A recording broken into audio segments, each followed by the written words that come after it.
Hello everyone, आज की video में सॉल्व करेंगे हमारे सिंपल क्वेश्चन पेपर का क्वेश्चन नंबर 33। ठीक है, और इस पेपर के जो बाकी क्वेश्चन के सॉल्यूशन है वो आपको इसके सॉल्यूशन की प्लेलिस्ट में मिल जाएंगे। प्लेलिस्ट की लिंक मैंने डिस्क्रिप्शन में दे दी, वहाँ पर जाकर आप इस पेपर का कंप्लीट सॉल्यूशन देख सकते हो। चलिए तो देखते हैं इस क्वेश्चन में हमको क्या दे रखा है।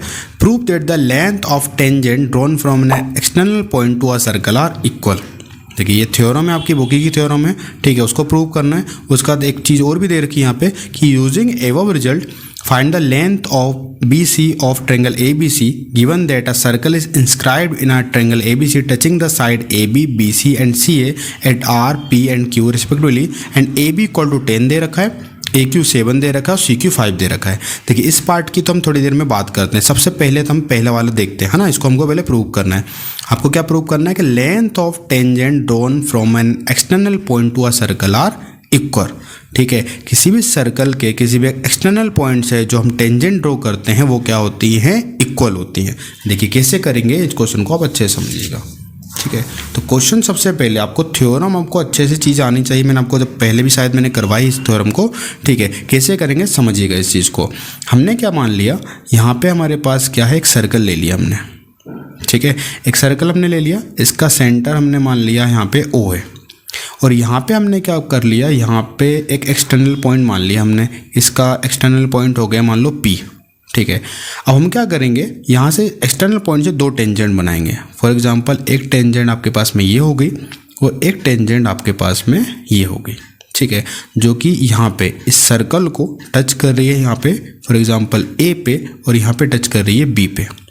ठीक है, तो आपको क्वेश्चन में यही बोला गया था किसी सर्कल पे किसी एक्सटर्नल पॉइंट से जो दो टेंजेंट बनाते हैं PA और PB, है ना। टेंजेंट मालूम है ना हमको, जो सर्कल को टच करती है सिर्फ ओनली। तो PA और जो PB है उनकी जो लेंथ है वो आपस में इक्वल ही आपको प्रूव करना है। देखिए तो कैसे करेंगे इसको, हम क्या करेंगे, सबसे पहले तो इनको ज्वाइन कर लेते हैं, इस OA को भी, OB को भी और यहाँ से लेके इस OP को भी। ठीक है, देखो थ्योरम में प्रूव करना है। सबसे पहले हम यहाँ पे गिवन मेंशन करेंगे। गिवन में हम क्या लिख लेंगे, है ना, हमने अपने से मानना है। तो consider a circle with centre O, है ना, PN external point and PA and PB are two tangent. देखिए ये सारी चीज़ें आप लिखा करो, क्योंकि देखो क्या होता है मैथ्स में क्या होता है, स्टेप की मार्क्स मिलते हैं, है ना। आप फिगर अच्छे से बना रहे हो, गिवन आप लिख के आ रहे हो, टू प्रूव आप लिख रहे हो, तो ठीक है। तो अगर मान लो ऐसा हो जाता है कभी कोई चीज़ें नहीं भी आ पाती हैं तो होता क्या है कि आपको कुछ मार्क्स तो मिल ही जाएंगे। ठीक है, तो जितनी चीज़ आपको मालूम है कोशिश क्या करो और लिखा करो। अब सबसे पहले जैसे हम इसमें क्या करेंगे, अब टू प्रूव लिख देंगे। और टू प्रूव में हमको मालूम है हमको क्या करना है, टेंजेंट को इक्वल प्रूव करना है, यानी PA इक्वल टू PB, है ना। ऐसा नहीं कि वहाँ पर जैसा लिखा है वैसा कि वैसा लिख दिया। PA इक्वल टू PB आपको प्रूव करना है। PA इक्वल टू PB लेके आना है। कैसे लेके आएंगे वो देखिए अपन, है ना। तो यहाँ पे हम क्या कर लेते हैं, प्रूफ करते हैं इस क्वेश्चन में। ठीक है, देखो कैसे करेंगे। अब देखो हमारे पास क्या है, दो यहाँ पे ट्रेंगल हो रहे हैं। देखो यहाँ पे एक ट्रेंगल हमारा POA और एक ट्रेंगल है POB, ये आप कह सकते हो POA और PBO। ठीक है, अब आपको यहाँ पे कुछ बेसिक अच्छे से आनी चाहिए। अगर हमने पढ़ रखा है कि कोई भी दो ट्रेंगल कॉन्ग्रुएंट होते हैं, ठीक है, तो उनसे उनकी सारी करस्पॉन्डिंग साइड और करस्पॉन्डिंग एंगल इक्वल होते हैं। अगर हम इन दोनों ट्रायंगलों को कॉन्ग्रुएंट कर लेते हैं तो आपका PA इक्वल टू PB हो जाएगा। ठीक है, वही हम आपको यहाँ पे काम करना है। तो इन ट्रायंगल हमने ले लिया PAO and triangle PBO। Triangle का अपने अकॉर्डिंग नाम दे सकते हो आप। तो मैंने क्या मान लिया, यहाँ से PAO और यहाँ से PBO, इन दोनों ट्रायंगलों को कॉन्ग्रुएंट करना है। अब यहाँ पे आपको तीन चीज़ें चाहिए। देखो मैं आपको एक चीज़ कहूँगा, जब भी आप क्या कर रहे हो कॉन्ग्रुएंट प्रूव कर रहे होते हैं ना, उन तीन चीज़ों को पहले अलग से फाइंड आउट कर लो, है ना। यहाँ पे लिखने से पहले कि गलती ना हो, क्योंकि प्रॉपर्टी हम उसके अकॉर्डिंग लगाएंगे। देखो यहाँ पे आपको क्या क्या चीज़ें मिल रही है वो आप अच्छे से देखो। अगर हम देखें तो देखो एक तो PO साइड कॉमन मिल रही है, दोनों ट्रायंगलों में PO कॉमन है। ठीक है, अभी लिखना नहीं है हमको। ठीक है, पहले देख लेते तीन कौन कौन सी चीज़ें मिल रही हैं। तो PO कॉमन मिल रही है। उसके बाद दूसरी चीज़ हम देखेंगे, देखो हमारे पास ये कि OA और OB क्या है, रेडियस है, और सर्कल में रेडियस क्या होती है, इक्वल होती है। तो हमारे पास ये भी इक्वल हो जाएंगी, है ना। उसके बाद हमको क्या मिल रहा है, देखो ये चीज़ तो हमको प्रूव करना है, तो तीसरी साइड हम ले नहीं सकते। अब हम एक एंगल देखते हैं यहाँ पे। देखो एंगल यहाँ पे देखो हमको पता है कि जो रेडियस होती है टेंजेंट के ऊपर, हमने पढ़ रखा है पहले, टेंजेंट के ऊपर जो रेडियस होती है वो क्या होती है, परपेंडिकुलर होती है। ये चीज़ हमेशा याद रखना। तो यहाँ पे जो एंगल बनेगा वो कितना डिग्री का बनेगा, 90 डिग्री का बनेगा, क्लियर है ना यहाँ पे। तो यहाँ से क्या हो जाएगा चीज़ें, यहाँ पे एक 90 डिग्री का एंगल बन रहा है ना। यहाँ पे अगर आप देखिए 90 डिग्री सामने वाली साइड हाइपोटेनस है और ये एक साइड हो जाएगी। तो RHS रूल यूज़ करके हम इन दोनों ट्रायंगल कॉन्ग्रुएंट कर लेंगे। तो यहाँ पे वही चीज़ लिख लेंगे। सबसे पहले RHS में हम राइट एंगल लिख लेते हैं। तो PAO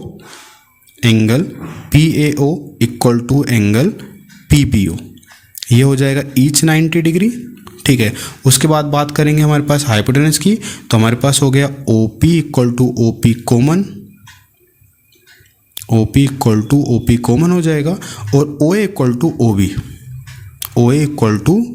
OB, ये क्या हो जाएंगे हमारे पास, रेडियस हो जाएगी। क्लियर है यहाँ तक चीज़ें। देखो हमारे पास 3 चीज़ें मिल गई। अब हम क्या करेंगे, देयरफॉर करके डायरेक्टली लिख सकते हैं कि ट्रायंगल PAO कॉन्ग्रुएंट हो गया ट्रायंगल PBO के। कौन सी प्रॉपर्टी लगी यहाँ पे, बाय RHS। ठीक है, RHS से दोनों ट्रायंगल कॉन्ग्रुएंट हो जाएंगे। सो डायरेक्टली हम क्या लिख सकते हैं, PA इक्वल टू PB। ठीक है, PA इक्वल टू PB हो जाएगा। यहाँ पे हम यूज़ कर सकते हैं बाय CPCT से। ठीक है, तो यहाँ पे आपका जो पहला वाला पार्ट था इसका वो प्रूव्ड हो जाता है कि हमने उन दोनों टेंजेंटों को इक्वल प्रूव कर दिया। ये क्वेश्चन आपका अलग से भी पूछा जाता है। ठीक है, इसलिए आपको इसको तैयार करके अच्छे से रखना। अब देखते हैं इसका दूसरा वाला पार्ट, ध्यान से समझिएगा यहाँ पे। अब देखो यहाँ पे क्या बोल रखा है इन लोगों ने, आपको क्या दे रखा है, देखो यहाँ पे एक सर्कल दे रखा है, अंदर बाहर एक ट्रायंगल बन रहा है ना। ये सारी क्या है, टेंजेंट है इसकी, है ना। यदि बात करें ये देखो PB आ रही है, ये पूरी टेंजेंट है ना, कोई टच कर रही है, उसी को हम क्या टेंजेंट बोलते हैं। तो देखो यहाँ पे आपको AB दे रखा है, ध्यान समझना। यहाँ पे AB आपको दे रखा है, AB यानी यहाँ से यहाँ तक की पूरी लेंथ, यानी कि अगर आप देखोगे तो ये आपको दे रखी है 10 सेंटीमीटर। ठीक है, उसके बाद आपको क्या दे रखा है, AQ यानी आपको ये दे रखा है, AQ दे रखा है आपको 7 सेंटीमीटर, यहाँ से लेके यहाँ तक की लेंथ दे रखी है। उसका CQ आपको दे रखा है कितना, 5 सेंटीमीटर, है ना, यानी कि यहाँ से लेके यहाँ तक की लेंथ दे रखी है 5 सेंटीमीटर। क्लियर है यहाँ से।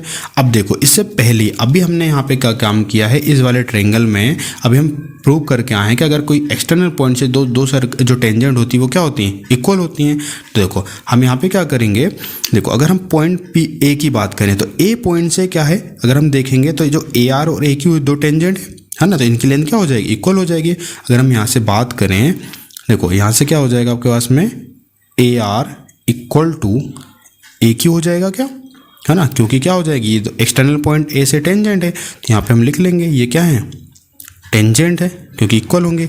और देखो अब AQ की वैल्यू 7 है तो AR की वैल्यू भी कितनी हो जाएगी, 7 हो जाएगी, यानी यहाँ पे 7 सेंटीमीटर लिख सकते हैं। ठीक है, यानी कि जो AR और AQ है वो कितना हो जाएगा, 7 सेंटीमीटर, यानी कि यहाँ से लेके यहाँ तक की लेंथ भी कितनी हो जाएगी, 7 हो जाएगी आपकी। ठीक है, तो ये दोनों 7 हो गई। क्लियर है यहाँ तक चीज़ें। उसके बाद करें, जैसे हम यहाँ पे देखें तो देखो यहाँ से भी C अगर एक्सटर्नल पॉइंट है तो CQ और CP क्या हो जाएगा, इक्वल हो जाएगा। तो यहाँ से हम ऐसा भी लिख सकते हैं कि चलो P लिख लिया मैंने, CP इक्वल टू CQ। ठीक है, ये कितना हो जाएगा, ये 5 है तो ये भी कितना हो जाएगा, 5 हो जाएगा, 5 सेंटीमीटर। और ये भी क्या हमारे पास टेंजेंट है।